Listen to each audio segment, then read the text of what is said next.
BrewTube, the next in the series of videos. If you haven't seen any of the episodes before, go back and check them out. I've got a couple of introductions to the process and what I'm doing, and in the last video we talked about water. This time we're going to talk about this stuff, the fundamental part of all grain brewing, which is grain. I'm not going to go into too much detail on this today because, quite frankly, there's a lot of other information out there, and a lot of the books are very good on grain, so I don't intend to go into it too much, other than just to talk about the way that I deal with the grain while we're brewing. As you can see, we've already got the brew on. It's slowly getting up to temperature, and so what I do in terms of time management when I'm brewing is get the grain ready while the water's getting up to temperature, while the liquor is getting up to temperature, as a proper brewer would say. So, like I said, I'm not going to go into too much detail because it's a subject all in its own right, the use of grain for brewing. Suffice to say, for most brews, you're going to want a standard base malt, which in my case today, I'm going to use British Maris Otter, though lager malt is a decent alternative, as you know, other things like, I mean, some people use Munich malt as a base malt. There's all sorts of things, but Maris Otter is the standard, and it's certainly the one that I use. And so I'm not going to talk either too much about recipe design today, because again, there's a lot written on that on the internet and in books. But suffice to say that my recipe today is 4 kilos of base malt and a bit of pale crystal malt. So the crystal malt gives it a bit of nutty sweetness, which I'm brewing an IPA today. Kind of, I want to aim for a kind of golden IPA, kind of lighter in colour than something like Sierra Nevada, kind of golden ale, but with a very with a pronounced hop flavour, and I'm aiming for about 4% ABV.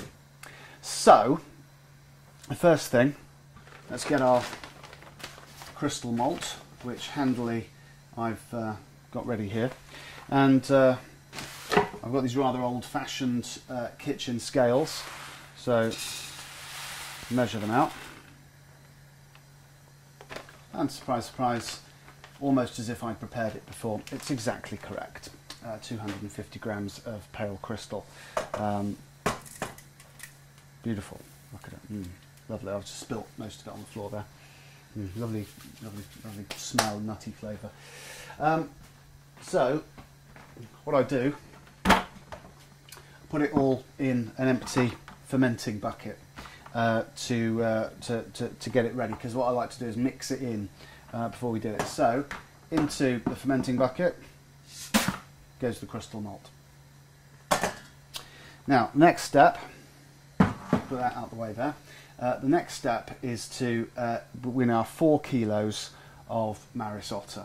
So, one thing I've just discovered, really handy, have a look at this. I bought this, or my wife bought it, from Poundland. It's hang it up and weigh it scales, because kitchen scales like that won't go to 4 kilos. So, let's see what we've got in terms of the Maris Otter here.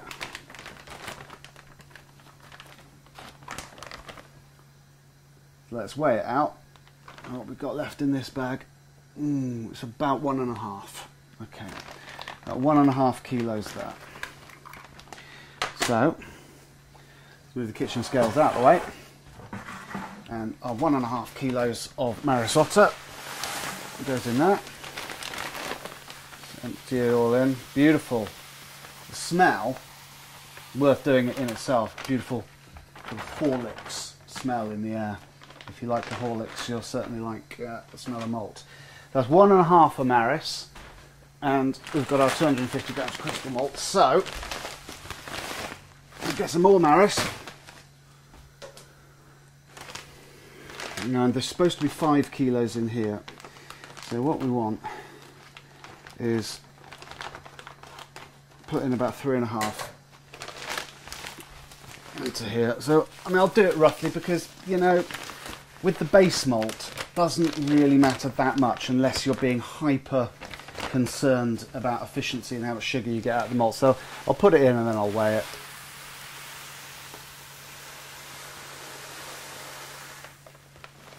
And let's see how we're doing. I reckon that's about half of it. So let's see how we're doing.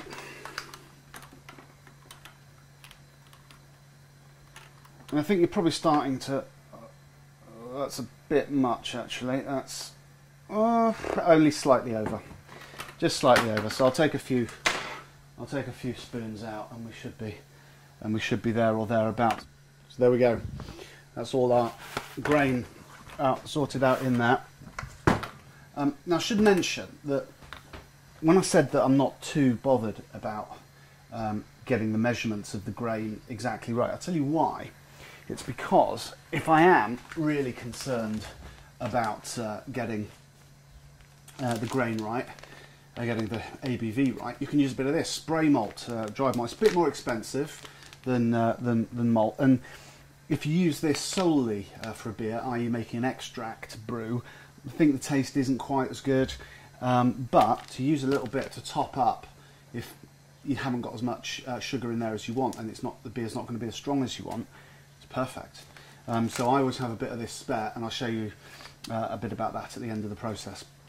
So the next step is to get the mash ready. Now in the first video I talked a bit about the bag, because this is a brew in a bag method. So without further ado, let's get the bag. And here we are. Now, as I said in previous video, this isn't big enough, really. It's big enough to do the job, but it's not as big as I would like it to be. So, if you're going to do this and you can find, I couldn't find a bag big enough on the internet, but I must have done a good 15 brew in a bag brews in this, and it's worked.